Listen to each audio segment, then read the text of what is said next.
빌립보서 2장 12절로부터 18절. 2장 12절로부터 18절. 몇 절 안 되니까 한 절씩 교독하면서 볼게요. 제가 12절, 여러분 13절 교독하면서 봅시다. 그러므로 나의 사랑하는 자들아, 너희가 나 있을 때뿐 아니라 더욱 지금 나 없을 때에도 항상 복종하여 두렵고 떨림으로 너희 구원을 이루라. 너희 안에서 행하시는 이는 하나님이시니 자기의 기쁘신 뜻을 위하여 너희에게 소원을 두고 행하게 하시나니 모든 일을 원망과 시비가 없이 하라. 이는 너희가 흠이 없고 순전하여 어그러지고 거스르는 세대 가운데서 하나님의 흠 없는 자녀로 세상에서 그들 가운데 빛들로 나타내며 생명의 말씀을 밝혀 나의 다름질이 헛되지 아니하고 수고도 헛되지 아니하므로 그리스도의 날에 내가 자랑할 것이 있게 하려 함이라. 만일 너희 믿음의 재물과 섬기기 위해 내가 나를 존재로 드릴지라도 나는 기뻐하고 너희 무리와 함께 기뻐하리니 같이요. 이와 같이 너희도 기뻐하고 나와 함께 기뻐하라. 아멘. 빌립보서를 읽다 보면 사도 바울이 가지고 있었던 기쁨이 형식적이거나 굉장히 단편적인 게 아니었구나. 그 깊이가 남달랐구나. 그 영혼 속에서 터져 나왔겠구나. 그런 것들을 좀 느낄 수가 있습니다. 어제 그 말씀을 드렸어요. 교회든 그것이 가정이든 부부든 자녀든 부모와 자녀든 사랑은 오늘도 각 가정과 부모와 자녀, 교회, 공동체 분열의 영으로 우리를 이간질을 시킵니다. 우리의 문제는 항상 하나 되지 못하는 것으로부터 출발한다. 그 이유가 뭐냐면 겸손하지 않기 때문입니다. 내가 더 위에 있다고 생각하는 교만이 우리 가운데 자리 잡고 있기 때문입니다. 그래서 사도 바울은 거기에 대한 해결책으로 2장 5절에서 11절부터 그는 근본 하나님의 본체시나 예수님을 우리의 삶의 해법으로 제시하신다 그랬어요. 그래서 부부 사이의 문제, 그리고 부모와 자녀 사이의 문제, 우리 가정의 문제, 교회 공동체의 모든 문제는 바로 예수가 없는 것이 그 문제의 출발이다. 이제 이것을 우리가 정말 깊이 깨달으면 헛되는데 우리 인생을 낭비하지 않을 수 있겠죠. 특별히 이제 2장 1절로부터 11절 말씀은 이번 주에 조금 더 깊이 다른 본문과 연계해서 살펴보도록 하겠습니다. 그렇게 이제 예수 그리스도를 빌립보 교인들에게 소개했던 사도 바울은 이어서 이렇게 이야기하는데, 그러므로라고 얘기합니다. 그러므로 예수님께서 이 땅에 내려오셔서 순종과 복종의 도를 보이시고 우리에게 주가 되셨으므로 앞에 있는 문장을 받는 말이겠죠. 그러므로 나의 사랑하는 자녀들아, 너희가 나 있을 때뿐 아니라 더욱 지금 나 없을 때에도 항상 복종하여. 여기서부터 같이 한번 읽어봅시다. 두렵고 시작. 두렵고 떨림으로 너희 구원을 이루라. 왜 두렵고 떨리느냐? 하나님이 이 땅에 내려오셨기 때문에 그래요. 하나님이 우리의 몸을 입고 내려오셨기 때문에 우리가 정말 두려워해야 한다. 경고망동하지 않아야 한다. 그런데 그 뒤에 있는 말을 의외로 많은 성도들이 오해해요. 너희 구원을 이루라 라는 말은 영어로의 complete, 미션 컴플릿의 의미가 아니라 이런 거예요. 효모, 숙성, 누룩 이런 뜻이에요. 이게 무슨 얘기냐? 빵 안에 효모를 넣으면 어떻게 됩니까? 익어가죠. 그죠? 부풀고 익어간다는 말이에요. 이게 무슨 얘기냐? 우리 가운데 이루어야 할 구원이 남아있다는 의미가 절대 아닙니다. 이 말씀을 로마 가톨릭이나 일부 사입이나 이단 같은 데서 이 말씀을 왜곡해서 해석하는데, 헬라의 원어를 보면 효모를 넣어서 발효시키다라는 뜻입니다. 이게 무슨 얘기예요? 빵이 밀가루를 만들지만 밀가루를 빵이라고 하지 않아요. 그렇지만 이 밀가루가 곧 빵이 될 것을 아는 거죠. 거기다가 효모를 넣고 누룩을 넣으면 이게 숙성이 된단 말이에요.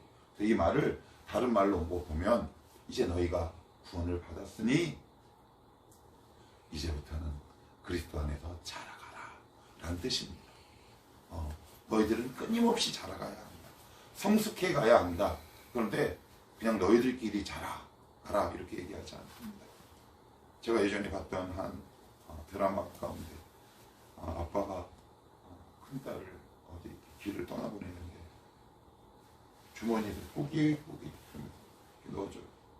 돈, 한쪽에는 감기약, 그다음에 소화약. 이게 무슨 얘기냐면 너희는 이제 자라야 하는데 내가 너희들 맨입으로 그냥 보내지 않아. 우리 가운데 역사하시는 하나님의 은혜가 있음을 미리 사도 바울은 얘기를 합니다. 그것이 뭔지 13절 같이 한번 읽어볼게요. 시작. 너희 안에서 행하시는 일은 하나님이시니 자기의 기쁘신 뜻을 위하여 너희에게 소원을 두고 행하게 하시나니. 하나님과 우리가 친밀해지고 가까워지면 우리의 기도와 삶 속에 하나님이 원하시는 소원들이나 이런 내용들이 우리 가운데 계속 부릴 때 일어나기 시작합니다. 일례로 제가 너무나 주변에 너무 감사한 건 우리 교회 가운데 이런 일들이 많아지고 있다. 하나님이 기뻐하시는 일들을 깨닫고 나를 향한 하나님의 소원과 뜻이 이거구나 라는 것을 점점 깨달아가는 사람들이 많아지는 것들이에요. 일예로 기도하다가 나는 분명히 A라는 지점을 딱 짚고 기도하고 있는데 이상하게 기도의 지점이 B로 바뀌어요. 그게 뭐냐? 우리 마음에 소원을 두고 행하게 하시는 하나님이에요. 그래서 우리의 기도는 내 소원과 욕심이 아니라 하나님의 소원과 하나님의 비전을 이루어드리는 것. 그러면 나머지 일들은 해결돼요. 여기에 대한 여러분들 분명한 깨달음과 이해가 있기를 축복해요. 내가 분명히 A라는 지점으로 놓고 딱 기도하는데 하나님은 나를 자꾸 B라는 지점으로 이동하신다. 그러면 이 말씀을 딱 붙드세요. 너희 안에 뭐라고요? 소원을 두고 행하게 하시는 분은 누구다? 하나님이시다 라고 그래요. 그래서 이런 경우도 있잖아요. 난 막 한쪽 부분을 놓고 막 한쪽 부분을 놓고 기도하는데 나는 이것을 위해서 막 기도를 해야 돼. 그런데 기도하다 보면 이상하게 엉뚱한 문제, 엉뚱한 영혼, 엉뚱한 사람을 위해서 기도할 때가 있단 말이에요. 그럴 때는 여러분들 두려워하실 필요가 전혀 없어요. 왜요? 우리 안에 소원을 두고 행하게 하시는 분은 바로 살아계신 성삼일체 하나님이기 때문에 그래요. 그런데 아니야, 이거는 내 기도해야 돼. 그 기도를 자꾸 하다 보면 이제 기도가 하고 떨어집니다. 그래서 여러분 이따 기도하실 때 여러 가지 기도의 제목들을 가지고 나오셨죠. 그걸 위해서 최선을 다해 부르짖으며 기도하십시오. 그렇지만 내가 기도하고 있음에도 불구하고 하나님이 나의 기도의 방향과 목적과 대상을 A라는 지점에서 B라는 지점으로 끊임없이 수평 이동시킨다면 순응하고 순종하며 따라가십시오. 왜냐하면 그것을 통해 여러분들에게 응답하실 하나님의 역사가 있기 때문에 그렇습니다. 사도 바울은 이렇게 얘기하고 있는 겁니다. 너희들 자라가라. 그렇지만 하나님이 그와 같이 너희들을 그냥 알아서 자라가라 말씀하는 것이 아니라 너희들에게 끊임없이 비전을 줄 것이다. 너희들에게 끊임없이 소원을 줄 것이다. 너희에게 끊임없이 은혜를 베풀 것이니 너희는 두렵고 떨림으로 지금부터 이제 예수 믿기 시작했으니 끊임없이 자라가라. 하나님이 도우실 것이다. 하나님이 기도 가운데 너희를 붙드실 것이다 라는 말을 아울러 함께하고 있는 거예요. 그래서 이 말씀을 꼭 기억하고 이렇게 기도할 수 있으면 좋을 것 같아요. 하나님, 내 인생이 내 욕심을 이루는 인생이 아니라 하나님의 소원을 이루는 삶이 되게 하여 주옵소서. 그것이 우리의 행복. 내 욕심을 이루면 나중에 남는 건 곤광만 남습니다. 그렇지만 우리를 창조하신 하나님이 우리를 향한 계획을 갖고 계신 그 선하신 계획을 하나님과 친하게 지냄으로 내가 깨닫고 하나님이 나를 향한 소원과 비전을 내가 하나님과 함께 이루어간다면 그 인생이 허탄한 인생이 되겠습니까? 나머지 인생 하나님이 책임지지 않겠습니까? 우리의 문제의 발단과 원인은 뭡니까? 내 욕심을 주장하는 데 있는 거 아닙니까? 내 욕심을 끝까지 견제하고 있는 것이 우리 삶의 문제 아니겠습니까? 하나님, 나의 욕심과 소원이 아니라 주님이 하늘로부터 주시는 신령한 소원과 비전을 이루는 도구가 되게 하옵소서. 하나님이 그럼 여러분들 나머지 인생 책임지시겠죠. 바로 그 말씀을 우리에게 하고 있는 겁니다. 어제도 하루 종일 이 말씀을 이렇게 하면서 제가 속으로 이렇게 기도했던 것 같아요. 하나님, 이 청원함 교회가 하나님의 소원과 비전을 이루는 교회가 되게 하옵소서. 아멘. 청원함 교회 우리 모든 가족 구성원들이 개인의 욕심과 소원을 이루는 자들이 아니라 하나님이 주시는 소원을 이루는 우리 청원함 가족들 되게 하옵소서. 근데 너무 감사하게 하나둘씩 깨어가는 영혼들이 있어서 얼마나 다행이고 감사한지 모르겠습니다. 이 은혜의 대열에 보다 많은 우리 청원함 가족들이 동참할 수 있기를 축복합니다. 아멘. 계속해서 볼게요. 그러면서 이렇게 얘기합니다. 모든 일을 원망과 시비가 없이 하라. 여기 보시면 소원을 두고 행하게 하셨다 그래요. 그 교회 안에 가장 이제 안타까운 게 뭐냐면 교회를 일하는 공동체라고 보면 큰일 나는 겁니다. 이게 무슨 얘기냐면 하나님께서 우리에게 주시는 소원은 기쁨이 생겨요. 뒤에 나옵니다. 기쁨이 생기기 시작해요. 대신 기쁨이 사라지면 어떤 일들이 발생하느냐? 원망과 시시비비를 따지는 회의나 안건들이 굉장히 교회 공동체 안에 많아지기 시작해요. 그래서 건강하지 않은 교회가 어떤 교회냐? 회의가 많은 교회입니다. 회의를 끊임없이 해. 그런데 회의가 끊임없이 하는 것이 아니라 관계를 끊임없이 이뤄가며 성장하는 공동체. 끊임없이 기도하는 공동체죠. 모여서 회의하는 것이 아니라 교제를 나누는 공동체예요. 관계를 회복하는 공동체라는 거예요. 예. 그래서 지금 그 부분을 사도 바울이 이야기하고 있어요. 그래서 저는 우리 교회가 막 회의, 물론 필요한 부분이 있긴 있죠. 근데 그거보다는 관계를 회복하고 오히려 그 시간에 기도를 더 깊이 들어가며 하나님과 동행하는 그런 교회가 될 수 있기를 바라고요. 여러분들의 가정과 또한 우리가 나중에 저쪽 가서 이제 우리 교회 예비당 이전하면 또 섬길 거 아니에요. 거기서 회의가 많아지는 게 아니라 주님과의 친밀한 기도의 깊이가 더해지기를 축복해요. 하나님, 그래서 인간의 회의는 선하지 않도록 지금 사도 바울이 그 이야기를 하고 있는 거예요. 모든 일을 원망과 일이 중요한 게 아니라 원망과 시비가 없는 게 훨씬 중요해요. 그런데 우리는 알아요. 우리의 본질은 시시비비 가리는 거 좋아해요. 원망 좋아하지요? 이 일이 어떻게 사람의 힘으로 가능하겠습니까? 하나님이 위로부터 내려주시는 하나님의 소원과 비전을 이룰 때 우리 가운데 기쁨이 일어나게 되고 이 일을 감당할 때 시시비비를 가리는 회의 이런 것들이 많아지지 않게 된다. 바로 그 말씀을 하고 있고요. 또한 15절에 이렇게 얘기해요.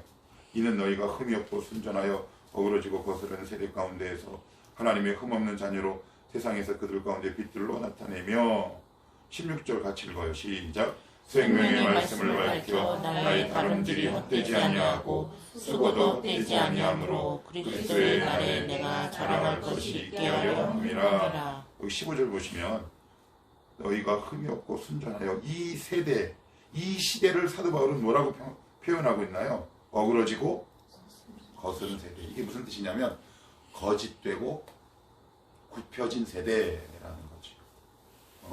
거짓되고 굽혀진 세대에 우리가 살아요. 그러니 여러분들이 이 세대, 이 세상에 나가면 우리의 허리가 늘 휜단 말이에요.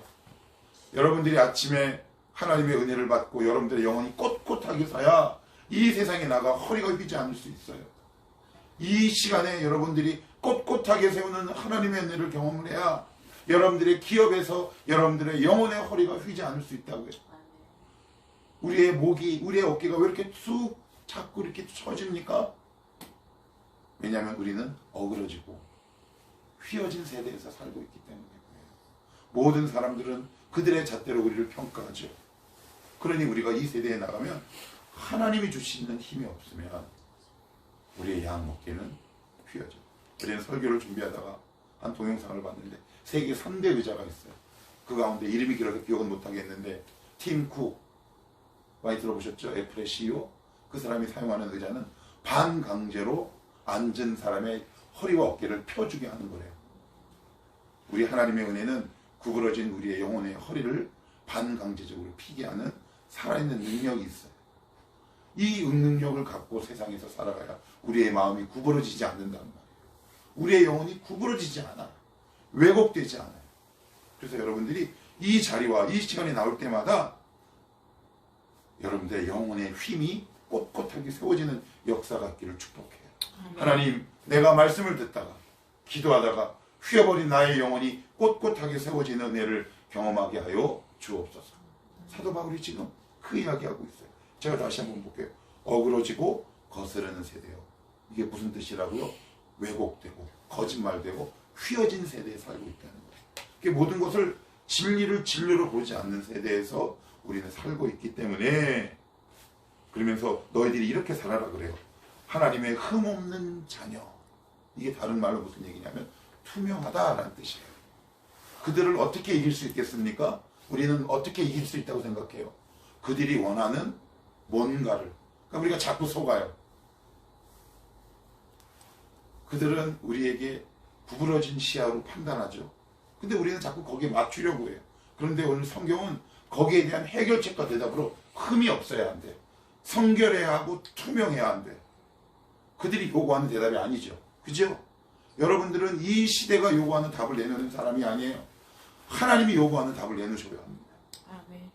이 시대는 여러분들에게 이 시대가 요구하는 답을 원해요.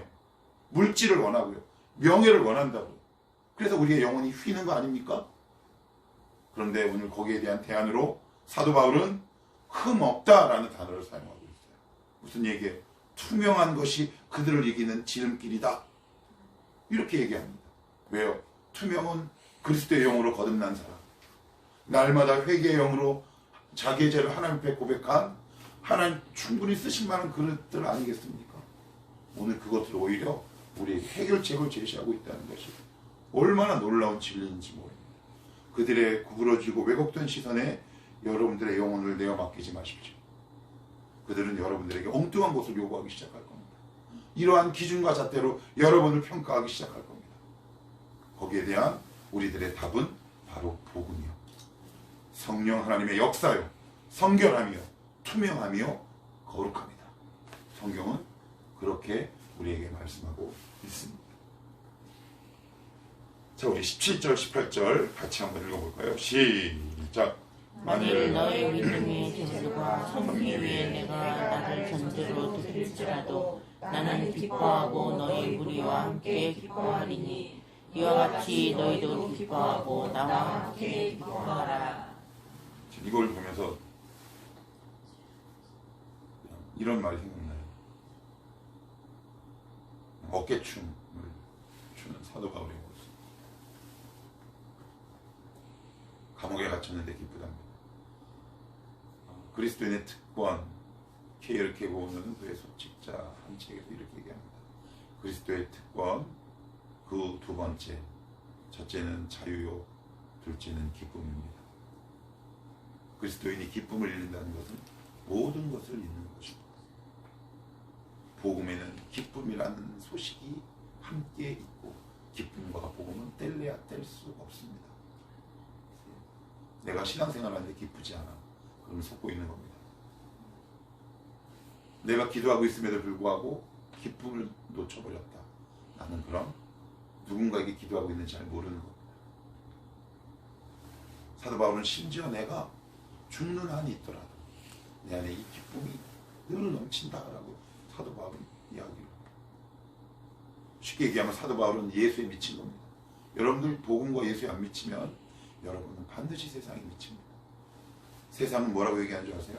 세상에 미치라고 얘기합니다. 그렇지만 성경은 내 아들 예수에 미쳐라라고 얘기합니다. 여러분들이 예수에 미치지 않으면 우리의 자녀, 우리의 영혼은 세상에 미칠 수밖에 없어요.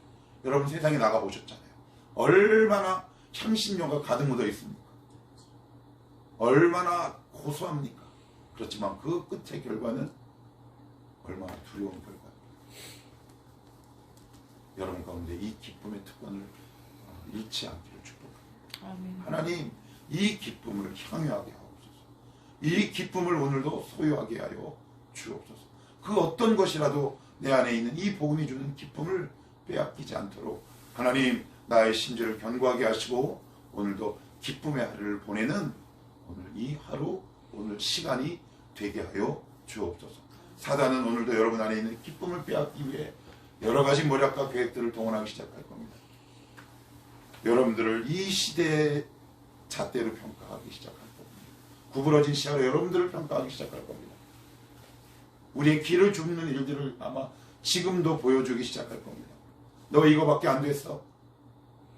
이 시대, 오늘도 사단이 우리를 향한 이 왜곡된 시대에 우리의 마음을 빼앗기지 마시고 사도 바울의 이 어깨춤처럼 이 기쁨의 이 고백의 소리가 저와 여러분의 소리가 되기를 바랍니다. 오늘 우리의 기도가 하나님을 향한 간구요 동시에 기쁨의 외침이 되기를 축복합니다. 아멘. 하나님, 이 기쁨의 기도 소리가 하늘을 뚫고 주님 보좌 앞으로 올라가게 하옵소서. 감사합니다. 오늘도 이 기쁨의 기도 소리가 오늘 하루 우리의 영혼을 지배하고 다스리게 하옵소서. 아멘. 이런 복된 하루, 기쁨의 하루가 될 수 있기를 주님의 이름으로 축복합니다. 아멘.